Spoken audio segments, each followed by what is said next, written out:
Hola, ¿qué tal a todos? Bienvenidos a este nuevo video.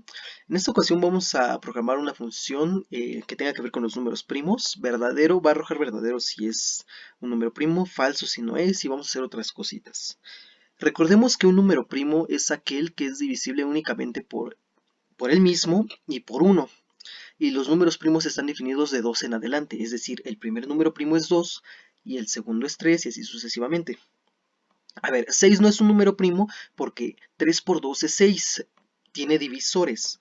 Entonces, recordando esto de que si un número tiene divisores, o sea, si hay un número menor que él, que a la hora de dividirlo, a este número que quiero ver si es primo o no, encuentro que tiene divisores, es decir, que lo divido y me da 0 el residuo, eso significa ser divisor, entonces va a ser no primo. Voy a hacer un ejemplo. A ver, voy a hacer la siguiente lista. Eh, Voy a hacer 25 congruente con X. Esto es, a 25 yo lo divido por un X. Y X para X en rango. Esto va a variar para X en el rango desde 2 hasta 25. Es decir, antes de 25, no va a tocar al 25. Yo al darle Enter encuentro un 0. Es decir, aquí donde como X va variando de 2 hacia adelante, el primer 1 es para el 2, el segundo es para el 3, 4 y este es para el 5. El 0 aquí en este lugar significa 5 divide a 25. Eso es lo que significa.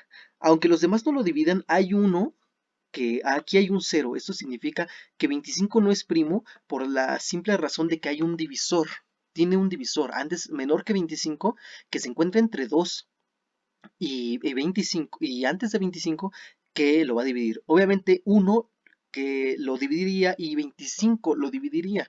Si esto fuera desde 1 hasta 26, es decir, tomando los valores desde 1 hasta 25, esto claramente habría dos ceros. Miren, vamos a hacerlo. 26 habría un 0 al principio y un 0 al final.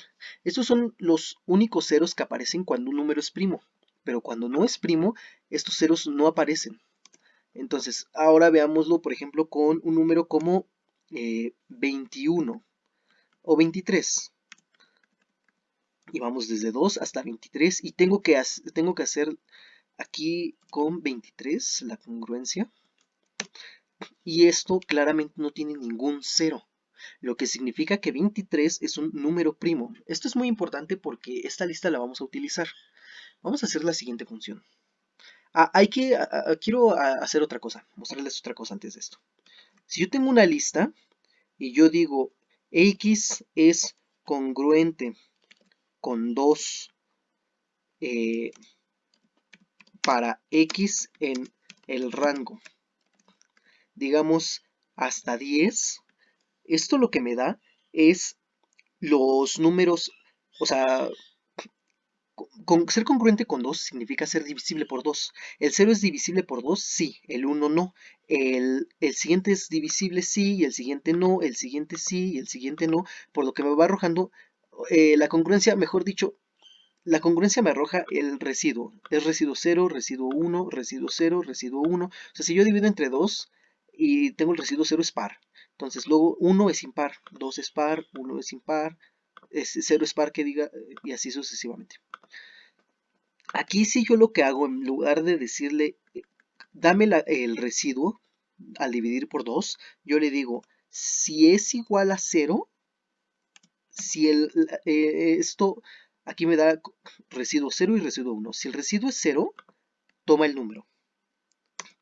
Entonces, pero me lo arroja como un valor de verdadero o falso. Entonces aquí me dice, ¿es congruente con 0? Sí.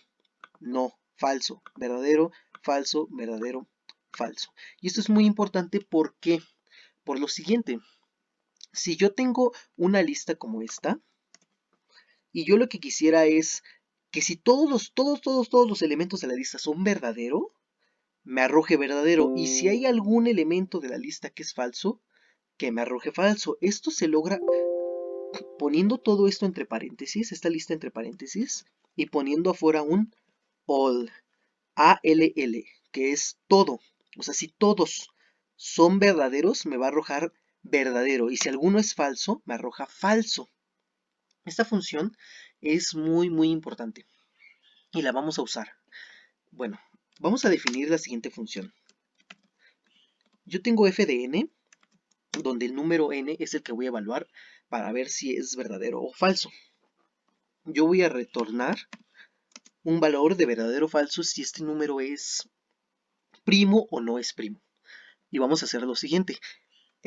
Voy a hacer una lista y en esta lista yo voy a tomar los n congruente con x. ¿Por qué n congruente con x? Ya habíamos visto que para ver si es esta lista, si este número es primo o no es primo, tomaba por ejemplo 25 congruente con un x, para x variando desde 2 hasta 25, y lo podía hacer con 23. Pero entonces ahora va a ser la n que me den. No sé cuál es, entonces solo pongo n congruente con x para x en el rango. Y en el rango desde 2 hasta esta n que me han dado, ¿no? Que es lo que yo quiero, que es lo que yo había hecho con el caso de 25 y el caso de 23. Ahora en lugar de 23 o 25 pongo una n.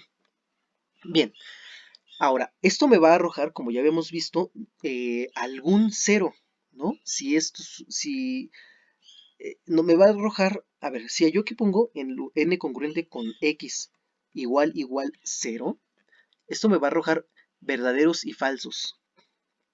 Me va a arrojar verdaderos y falsos como lo habíamos visto anteriormente, ¿no?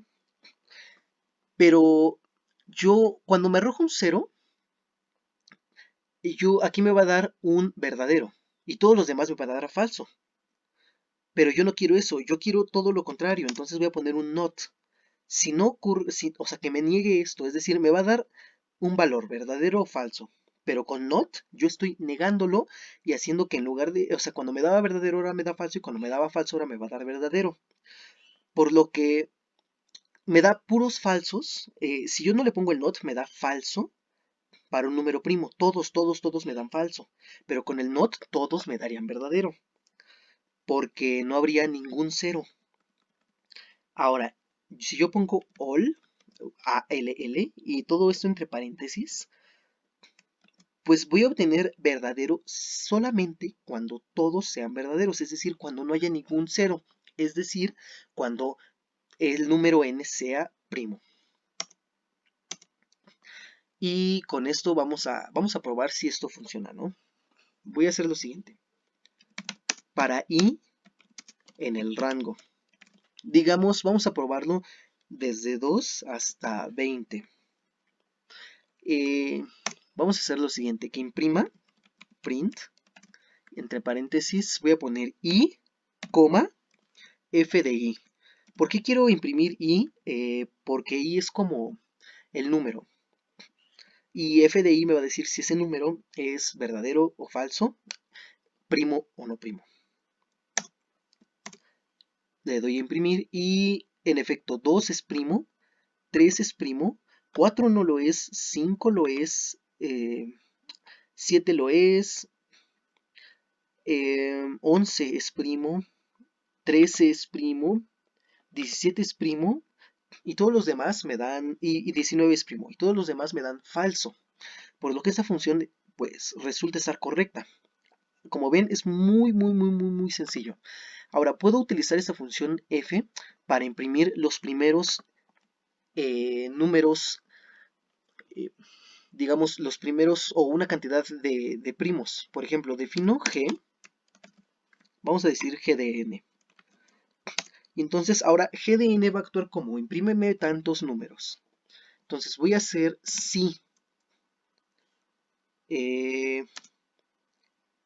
se cumple a ver, vamos a hacer esto.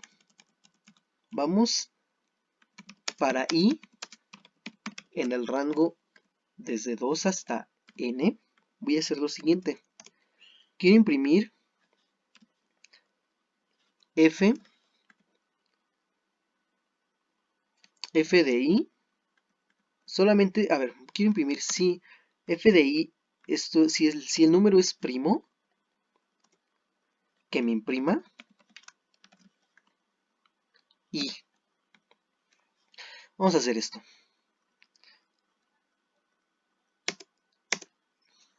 Entonces, esta función lo que hace es lo siguiente, da un n, y yo voy desde 2 hasta n preguntando si el número es verdad, si el número es divisible o no. Con esto, como me retorna verdadero cuando es primo, solo va a entrar al if a esta parte cuando sea primo, cuando i sea primo.